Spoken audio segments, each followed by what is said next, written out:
So to give you a bit of background, The Breakfast Club, a very popular, basically the #1 morning show over there in America, especially for, hip hop news and shit. One of their main hosts or co-hosts in Angela Yee left, I think, last year.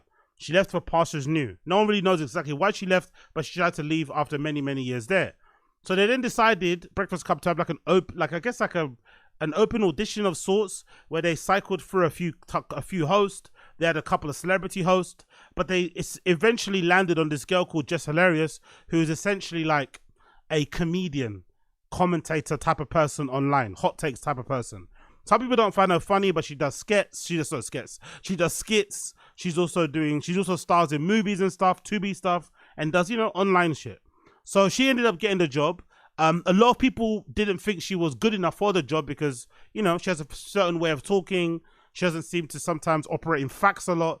It's a lot of kind of gossipy type of stuff. And maybe with the Breakfast Club, you need someone to be more of a host and be a little bit more professional, speaking a media voice, whatever it may be. Regardless, she got the job. They made a big deal about it. She made a big deal about it. She had like an announcement video. The Breakfast Club also announced it. It was kind of like the new era of the Breakfast Club. No more Angela Yee. It was going to be Jess Hilarious alongside with Charlamagne the God and DJ Envy. Now, I haven't paid attention to Breakfast Club in a long time. I'm sure you guys are the same out there, right? The Breakfast Club used to be a thing, maybe before the pandemic, but maybe ever since Charlamagne became, a lot more famous, also started to dabble in the political space, it's kind of gotten a bit neutered. He's not really as much of a shock jock as he was before. A lot of his shtick has kind of run tired. Some big name celebrities are not essentially going on there anymore, kind of boycott the show. And the medium itself is just kind of tired and bored. People maybe would prefer long form interviews, like, live streams and whatever it may be. Not so much Breakfast Club interviews and stuff, especially for media tour sort of stuff. And a lot of people tend to avoid it. So it's kind of, fell by the wayside for various reasons. But unfortunately for them, and unfortunately for Jess Hilarious, this has been the first time I've seen Breakfast Club go viral. This has been the first time that I've seen Breakfast Club go viral. And it's unfortunate because it's happened off the back of this really unfortunate situation. And I say it's unfortunate because I think it kind of hits home a little bit based on my previous employment where I kind of got unceremoniously told to F off. The reason why I say that is because this recent drama involved Jess Hilarious feeling as if the Breakfast Club are trying to push her out. Because this other woman has come in called Lauren LaRosa, who I think is really good. Every time I've seen clips of her online, she's always speaking very well. She carries herself in a very dignified, whatever manner. She seems very kind of, suave and sophisticated in that regard. And she kind of operates in facts. She seems like she's going the direction of being a journalist and less so on the kind of shade bar, shade room, white background, black text sort of thing, as Megan Thee Stallion once said. And she's been a refreshing change from what they basically have. Because Angela Yee was mostly gossip, and this woman is kind of like based in facts and a bit more journalistic. So it kind of felt like, I guess it's just hilarious, guys, you can see on the screen, that she was upset because she felt like the Breakfast Club were trying to push her out. Because essentially she got hired as Angela Yee replacement, but then they hired this other girl to be another co-host, so it ended up being 4 co-hosts. And over time, people were saying, in the period this is going on, a lot of the fans online were basically calling out Jess Hilarious because they weren't fans of her. And a lot of that is mostly because people aren't fans of her prior to going to Breakfast Club. She's been a little bit controversial. She said some dicey things about certain people. So people have a little bit of a bee in their bonnet about her anyway. But in general, the Breakfast Club audience hasn't really liked Jess Hilarious, right? Not really liked her in general. So with this new woman coming in, naturally they got behind her. She was speaking, very well. She came across a bit differently from Jess Hilarious. And there was a bit of a divide that was being split on the online in the comments. Now, to Jess Hilarious, she probably thought this is kind of, they're running with this narrative, but she also probably felt like the station wasn't standing behind her or clarifying what was going on. It was kind of a bit murky. No one really knew what the deal was. Is this girl replacing me? Are we working alongside each other? What's really going on? Anyway, it's gotten to a head now where Jess Hilarious went online. She went on her Instagram stories and basically, blasted the Breakfast Club, blasted Charlamagne, blasted DJ Envy, and the girl Lauren LaRosa for essentially trying to replace her, not acknowledging her feelings, blah, blah, blah, not being honest, just a lot of stuff. Well, it's funny though, that video went viral. I watched a little bit of it, reacted a bit to on the Random Show. But the following day, this morning, I checked Twitter again, and there's a video of her essentially talking about this same issue on the Breakfast Club the next day. Now, I was confused because I thought that first video that went viral yesterday of her in her house with her head wrap on, ranting in her kitchen, was like her resignation. like she already got fired, she quit already, or whatever happened. And this is her kind of like spilling all the tea, as people say. But I didn't know that she had work the next day. She was due to go into work the next day. So the very same people she blasted on her social media and called out for not acknowledging her feelings, for trying to replace her, about letting her know all these, all these issues that she had to then face them the next day in this kind of, conversation that they had live on air, which was very uncomfortable. I'm not going to play it for you because I'm going to end up getting a copyright strike, but essentially, Jess Hilarious sits down and basically airs out some of her grievances to her co-host. And in the process, Lauren LaRosa also pops up, and she essentially calls out Jess Hilarious for some of the things that she said.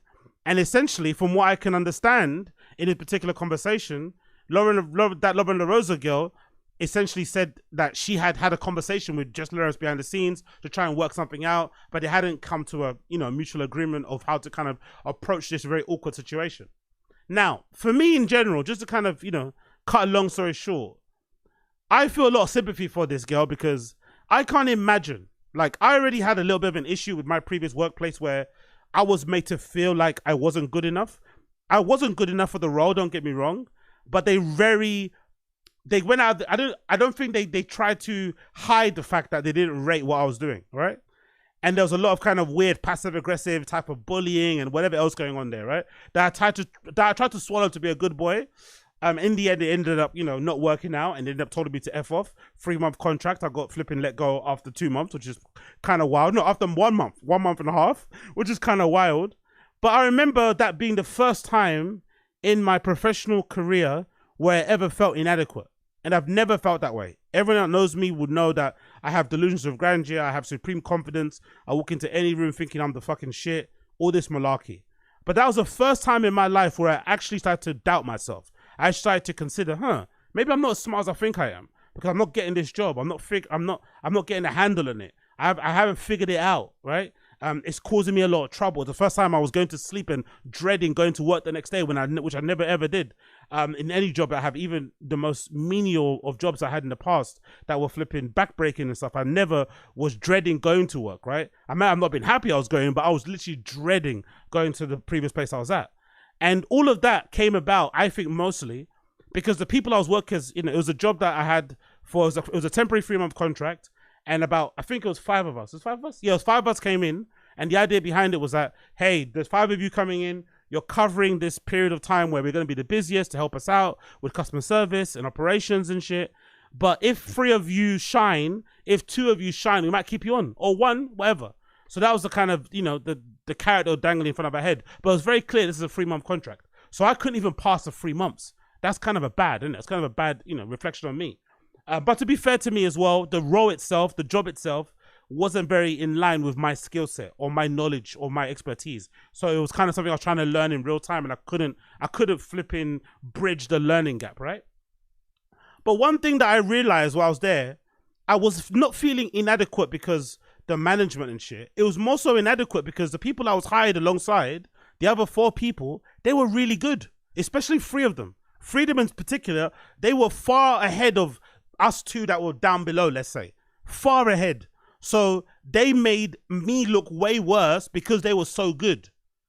And that was the first time it's happened in a workplace, because usually I've worked in jobs where I'm always kind of exceeding, I'm always stellar, I've getting awards, all this sort of nonsense right at work that don't really mean anything, but still. And I remember thinking to myself, like, wow, bro, like, imagine if this happened like on a higher level, how that would feel. Imagine if it had happened like with Just Hilarious and how this is going to feel to her. She went on maternity leave, this woman. She went on maternity leave, and this lady, Lauren LaRosa, covered for her. In the covering of her, she's now done a better job. Unanimously, people are saying they prefer her to you. The fans love her. The media love her. The people on the show seem to love her more. Even the people that don't like Breakfast Club seem to have a better opinion of that Lauren LaRosa girl. It must be a hard pill to swallow, because you were hired as the replacement for Angela Yee. But now this new girl is coming, and this new girl has now made the Breakfast Club consider, did we make the right choice? Should we have got this Lauren girl to replace Angela Yee instead? And a business is always going to look after their best interest. They don't really care about the employees to that extent. It's about who's the best for the role. So you think eventually this Just Hilarious girl is probably going to get booted out, or she's going to get forced out because they're going to make it very uncomfortable for her. But I do feel bad. I have a lot of sympathy for her. I'm not going to lie, because that must be horrible. I already had a little taste of it, which is a tiny thing, because I could have easily kind of gotten over it. I could have kind of tried a bit harder to close the knowledge gap. It was never really that deep. But I could understand how that feeling of inadequacy can make you feel as if like everyone's out to get you, when really it's more so a reflection on maybe you not being as good as you think you are, or being outshone by somebody that's working alongside you. It's a really bitter pill to swallow, because you have to do a lot of introspection. You got to really kind of look yourself in the mirror and really be honest with yourself. Like, who is really the problem here? Is it everybody else, or is it me? And sometimes it's you. That's a really hard thing to swallow. Sometimes you are the problem. Although other people can be the problem, you are the problem. And it's a better way to deal with it also, because you can't control everybody else. All you can control is yourself and your actions. So you're better off just accepting that it's your fault. Go down the extreme ownership type of route. Big up Jocko Willnick. And that might be the best way to kind of get over it. But I'm not going to lie, man. My heart kind of bleeds for this lady. I don't really know much about Jess Hilarious. I don't really know much about Lauren LaRosa. I don't really watch The Breakfast Club anymore. But this whole situation is kind of wild. And it's even worse when you watch this video. If you get a chance to watch it, I recommend you do. I'll put a link in the description, where essentially she brings up her issues that she's been having with these people. I think there's a two-parter. There's a part where Lauren LaRosa comes in, but in the first part, she gets to talk to Charlamagne the God and DJ Envy. DJ Envy kind of calls her out and is really upset that she didn't raise some of these issues to him personally, because it seemed like they might have a better relationship, which is understandable. But for the majority of this clip, it feels like Charlamagne and Envy are going out of their way to basically gaslight her, to try and convince her that whatever problem that she thinks she has, it's not really a problem, and basically minimize it, which is really weird. And I think she cries, gets emotional in one bit, and they're really dismissive of the whole thing. And it kind of reminds me of how it is in a workplace, right? No one's really looking after your best interests. You kind of have to look after your own, and you have to quickly surmise and figure out the lay of the land. Like, who is an ally, who isn't an ally. It's a real fucking, as Tim Dillon would say, night fight in a work environment. You have to have your wits about you. You have to keep your head in the swivel. You can't just be naive and let the, go with the flow and shit. You have to quickly suss out what the situation is and kind of move accordingly. If it was me and I was her in this situation, I would either meet the challenge and try to outdo this Lauren LaRosa girl, or what I would do is I would bounce. But I don't think you can stay there, because you joined as a replacement for Angela Yee. So it's going to take a lot. It's going to be a real dent to the ego to lower yourself to being the co-third mic when you came in as the third mic, to replace a legendary person on a legendary show. So if it was me, I meet the challenge of this Lauren LaRosa girl. I improve my diction. I go to fucking diction classes, whatever else it may be. I start reading a lot more. I start researching topics a lot more. I meet her where she, I go machine for machine with this Lauren LaRosa girl and try and see if I win people over that way. I tighten up my jokes. I might come through some prepared jokes here and there to really set the kind of tempo in. I might come with a couple of hot takes that will, get the fucking internet on fire, and then use those metrics to kind of use them as bargaining chips to convince people that I need more money or to stay in a job, or you bound to go somewhere else. But staying is going to hurt.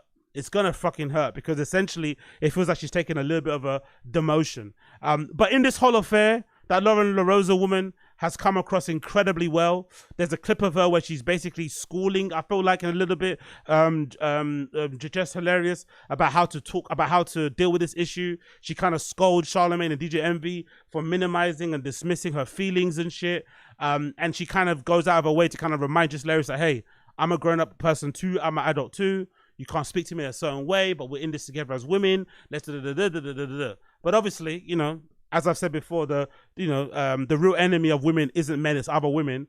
Naturally, they're always going to be pitted against each other anyway, and they're always going to feel like they're in competition, which they shouldn't be, because everyone's going to pit them against each other and make money out of it, and they're going to end up getting thrown by the wayside. But it's unfortunate to see how it's played out, because, like I said, I've had a small experience with this before. I've had a small experience with this before in the past. But hey, what can you do?